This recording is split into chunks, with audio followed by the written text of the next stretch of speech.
Support. I had this one teacher called Mrs. Russell, she was the head teacher.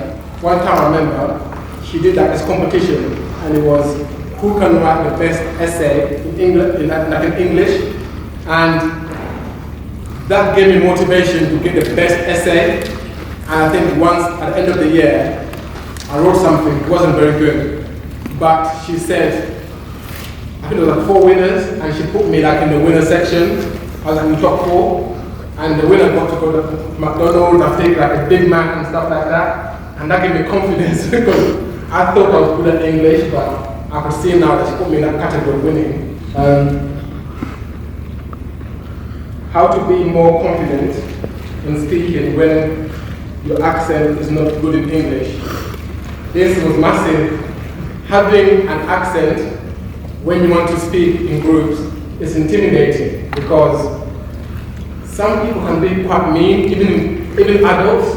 I don't know if you noticed, when you're speaking, and people are like, sorry, what did you say? And you're speaking the best you can, and your accent is like a barrier, and then you start thinking that they're judging me, they're laughing at me, but you have to push through that. If you got like a message, or for example, you're at work, and your job is to give like a team meeting, don't let your accent stand in the way. You have to say, this is how I speak. And then ask people, do you understand? Is that something I need to go over? So you need to be like, in yourself, speak how you speak. Don't try to put on an accent to fit in. Speak how you speak. But the thing that helped me was I took a public speaking class, and those people at the end of each week will do like speeches, and they'll give you feedback. They'll say, you know, really enjoyed your speech, but can you slow down how you speak? Can you speak slower, more clearly? And it gave me confidence to know, okay, it's not my accent, it's the fact that I'm speaking at a fast pace. People can't keep up. So often it's not your accent, it's the fact that you're speaking at a level that people can't really keep up. When you slow down, the words become more clearer. So it's not the easiest thing to do, but it's worth it. Next question. How to pass English and maths? Those topics are hard, man. The thing I found about maths is the easiest subject, and people don't believe that, but in maths, there's only one right answer. And all you have to figure out is how to get that one right answer. So maths is about methods. And I used to think that it's so hard because there's all these equations and stuff like this. But actually in maths, there's only like 1 or 2 ways to find the right answer. And all you have to figure out is what is the method to apply to this equation. Whereas in English, it's about expressing yourself and your opinions. That's a bit harder. So for me, practice. For me, exam papers. You know that when you do an exam, do exam papers and do every single exam paper, and that will give you confidence to know where you are. And another thing I did was YouTube. You know, on YouTube, there's a lot of professors from all around the world who teach any topic. Who teach any topic, even at university level. There is someone on YouTube that can teach it to you. And the beauty of YouTube is you can pause, rewind, rewatch until you get it. In school, in the classroom, once they're finished, they go home. But at home, on YouTube, find the right professor that can teach you that topic. You can rewind it as many times as you need to understand it. I tell people that my degree is from YouTube because in lectures, I never understood it. But I went home and I watched those videos from, it was an Indian professor, and he taught me all the biology I needed. And I used to just kind of write it out, rewind his voice, and then he broke it down in the way that I understood it. So my advice is go to YouTube, find a lecturer that you can understand, and watch all his videos on the topic that you want, and then it's a massive help. What motivates me? My family. You know one thing I never wanted to do? I never wanted to be a burden on my family. I don't know if they can relate. You know that when your family have to look after you? That made me feel bad even as a child. At 16, I got a job just so that I can give my mom some money for the household because I could see that she's working so hard. And I thought, let me get a job, then the money I get from that job I can give to my mom as well. And I thought, if I don't get a good job in the future, I can't move out of my mom's place, which means that she still have to take care of me. So for me, I said, that will not be me. So at 19, I made sure that I moved out her house to go to university just so that she had less people to look after, because it wasn't just me, it was me and my siblings. So I thought, if at least I don't, if I am independent, she doesn't have to worry about me, because she knows he's got a job, he's coping, he's okay. However, if I don't have a job, automatically she's going to be giving me money, I can't go side. So for me, that's one thing that I never want to be a burden on anybody. Next question. How old are you? Do you still talk to your friends? And what's your TikTok? How old am I? I'm 30. Just turned 30 years old. Do you still talk to your friends? You know what? I have kept the same friends. I don't make many new friends. So the friends I had in college and school are still best friends. And then at university I met other friends who, even now that we've got jobs, are still there. I don't trust people easily. You know those people come to your life and they try to befriend you too quickly. I'm like, I don't really know you. Who are you? Step back. Because when you call like your old friends, those people knew me when I couldn't speak English, when I had an accent, when my trainers were not the best. My university friends saw me failing several times and they picked me up. So now that I'm a place of success, sometimes people want to come like get money. They make all these new fun friends who say, let's go to New York, and you go with them. But then when you become poor at some point, you might, those new friends are not there for you. Whereas your old friends, they've seen you at your worst and your best, so they'll always be consistent. And what's your TikTok? All my social media platforms, Stephen Seki, so same thing. It's everyday challenge for you. Yes, waking up in the morning, going to school, going to work, it is hard, isn't it? I had a job as a pharmacist and it became hard. And I didn't realize it was getting hard because every month I took home a good wage and I used to go on holidays twice a year, but I was going on holiday to escape my life.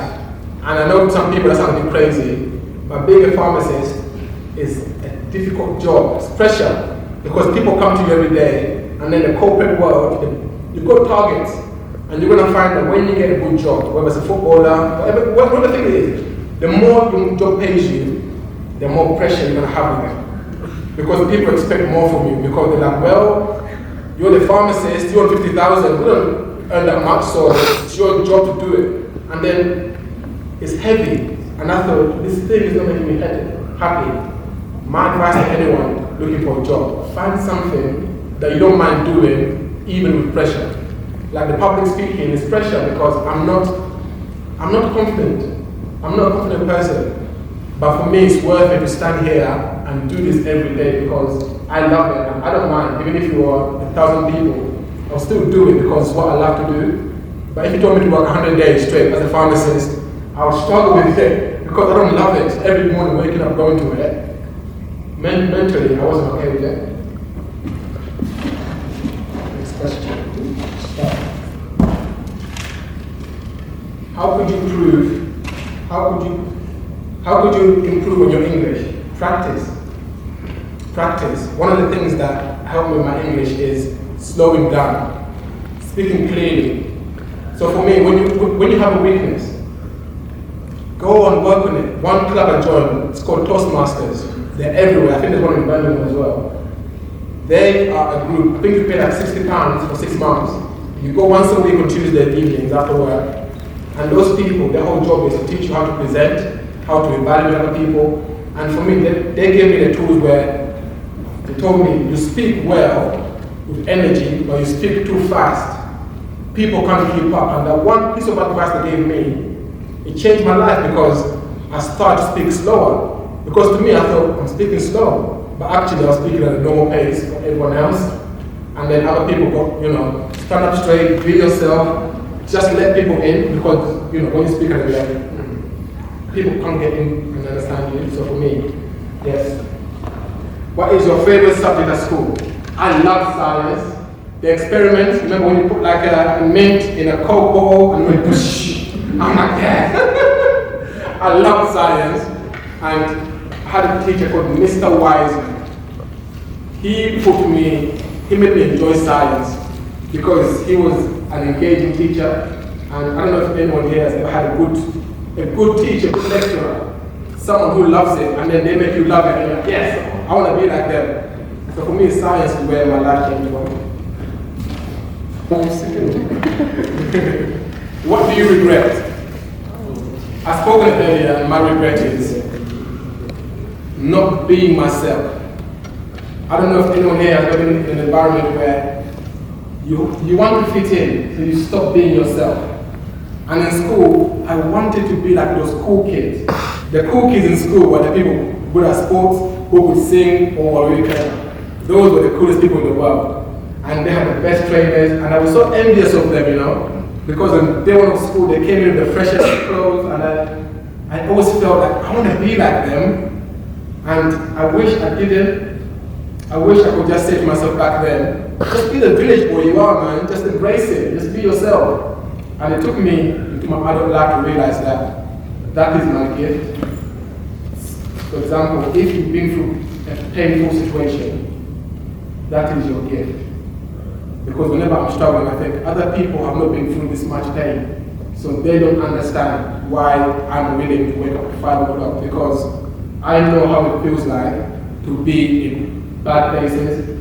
Other people, when they go through difficult moments, they complain. Oh my God, they go through something mad. I was working with this lady in a pharmacy, and her daughter got told by the school, you know, your daughter is, you know, behind everyone else. The lady left my workplace to go to the school to shout at the teacher, how dare you tell my daughter that she's not good at something? The daughter was failing, but the mom went to the school to tell them off. And I thought, what in the world? The school is trying to help your daughter, but you're protecting your daughter from the negativity and the criticism. But at some point in her life, your daughter will have a boss. They will get a job, and that boss will be telling them, you're not meeting your targets, you're not good enough, you need to work harder. And who is going to protect your daughter then when they're in the workplace? You come up to that boss and tell them that, they will fire your daughter. So for me, whatever painful thing you're going through, that is a positive thing, because it's teaching you how to cope with real life. When you're out here, no one's protecting you. My boss could fire me tomorrow. No one's going to say, how dare you fire my son? I am by myself. I've got a mortgage, I've got a car payment, I've got a phone bill. I have to figure out all these things all by myself. So if people are putting you down, that is basically life teaching lessons. Learn from them.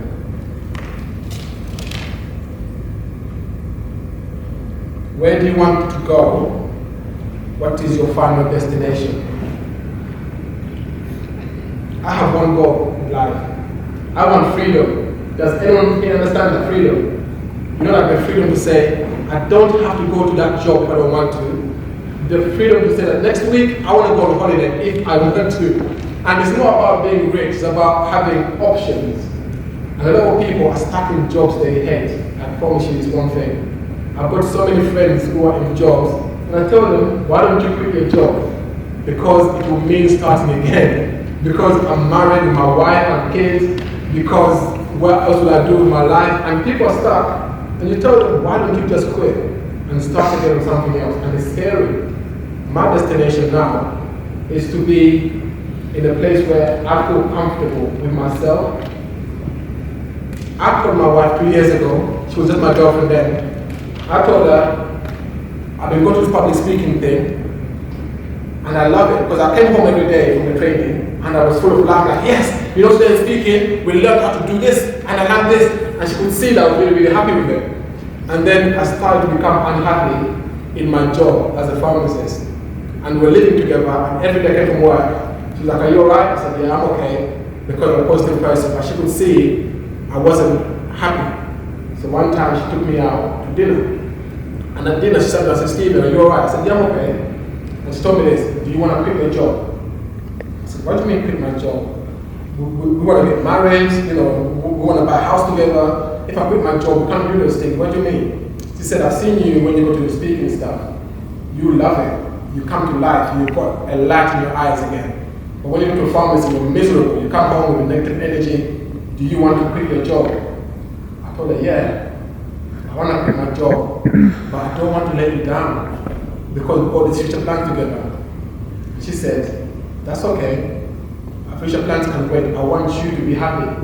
And she gave me the freedom to go and chase this thing. I had no experience in. She said, go and do it. That's what you're going to do. And I quit my job and I chased it.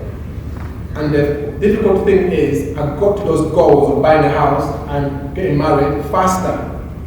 I wouldn't got married as quickly as a pharmacist. Like, I chased my dream, the things I'm good at, and people started to pay me for it.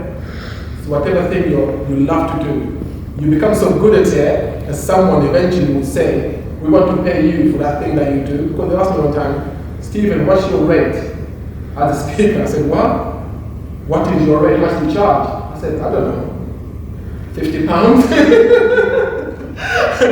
And they paid me £50. Next time they asked me, what is your rate? I said a high number, what I was earning as a pharmacist. And they said, yeah, we'll pay you that. I said, oh. So literally one day someone asks you, how much do you want? Choose a high number. They might just say yes. That's what I've learned in life and in business. Next question. How to lose weight and have a better mindset. I struggle with my weight. There was times when I'm skinny, and then there's times when I'm a bit more chubby. Like in winter, I put on weight. I love cake. I love some cake. And I always tell myself, I'm going to go gym. And I do go to the gym. But after the gym, I go home that evening and have a nice glass of cake and a cup of tea. I have never had abs. I see people on Instagram with their perfect bodies, and I think, I cannot really have that. If you want to lose weight, why do you want to lose weight? Ask yourself that question. Like, if you got a target, don't say I want to become a footballer. Ask yourself, why do you want to become a footballer? Because you can say, I want to become a footballer to help my mom pay her bills. So whenever you want to go training, you think of your mom. You don't think of going for that run at 5 a.m. You think, if I go for that run at 5 a.m., I can change my mom's life. If you want to lose weight, think of the thing that you want out of it. You want to say, I want to become a bikini model or an Instagram model in bikini. Think of that. This is my target, this is my goal. Because if you say, I want to lose weight, that's not really a goal or a target. You go do it, lose a couple of pounds, like, this week I've done well. Now, Domino's, send my usual please. Domino Tuesday, I'll have some Domino's too. How can having a different personality affect career choices? This is a difficult one. As a pharmacist, your job is to be professional. If you go to any pharmacy, you want your pharmacist to be there sturdy and say, yes, I can help you. If you come to my pharmacy and I'm like, hello, welcome to the pharmacy, how can I help you? You're like, ooh, no, not that one. As a pharmacist, I couldn't be myself. I couldn't, because my job was to be professional. That's why maybe I didn't like it so much. Because I had to change my personality to suit the job.